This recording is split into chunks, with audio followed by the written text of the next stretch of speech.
Sa ibang balita, tiniyak ni Pangulong Ferdinand R. Marcos Jr. na makararating din sa mga magsasaka ang tulong ng gobyerno sa gitna ng mataas na presyo sa petrolyo. Sa katunayan, mismong Pangulo pa ang naghatid ng iba't ibang tulong sa mga magsasaka sa Benguet. Si Bridget Marcasi Pangosfian sa sentro ng balita. Mainit na sinalubong ng mga kababayan nating magsasaka mula Benguet si Pangulong Ferdinand R. Marcos Jr. sa kanyang pagbisita sa probinsya. Unang tinungo ng Pangulo ang La Trinidad Vegetable Trading Post kung saan personal na bumili ng iba't ibang klaseng gulay. Sunod nitong tinungo ang Benguet Agri-Pinoy Trading Center kung saan bumili rin ito ng gulay at kinumusta ang mga magsasaka. Tinignan natin, hinanapan natin ng paraan. Kaya unang-una, binaba natin ang presyo ng diesel ng 10 piso. Tapos yung mga charges ng mga local government, winave na muna. Tapos tinanggal na rin natin ang toll fee sa para sa mga truck na bumababa. Ayon sa Pangulo, nagulat sila nang makarating ang balita ukol sa hindi pagbiyahe ng mga gulay mula Benguet dahil sa mahal na presyo ng gasolina na isa sa dahilan ng kanyang pagbisita. Aniya, ginawan na nila ito ng paraan at tiniyak ang tuloy-tuloy na aksyon ng gobyerno sa mga problemang kinakaharap ng mga magsasaka. Dagdag pa ng Pangulo, isinali nila sa tupad program ng DOLE ang mga truckers.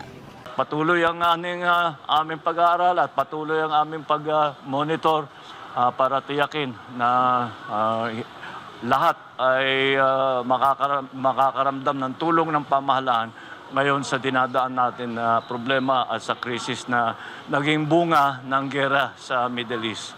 Paliwanag pa niya, masisiguro ang food security sa pamamagitan ng mga hakbang na ito para hindi magkaproblema sa presyo at supply ng pagkain sa bansa.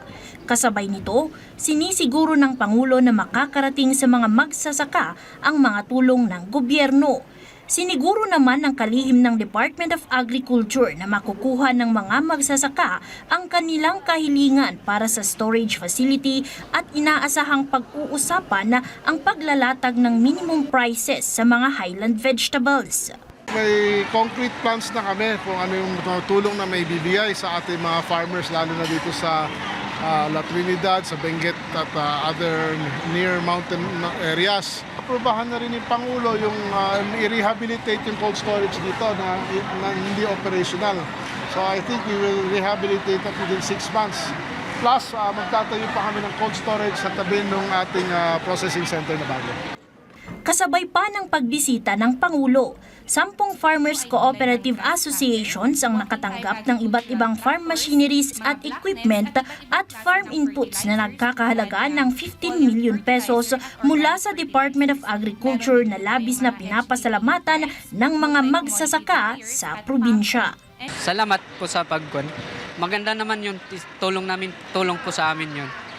Yung mga traktor, siyempre papalitan yun yung mga tao. Papadaliin yung pagpatulad doon sa pagtiling doon sa mga lupa, papadalin talaga. Bridget Marcasi Pangosfian para sa Pambansang TV sa Bagong Pilipinas.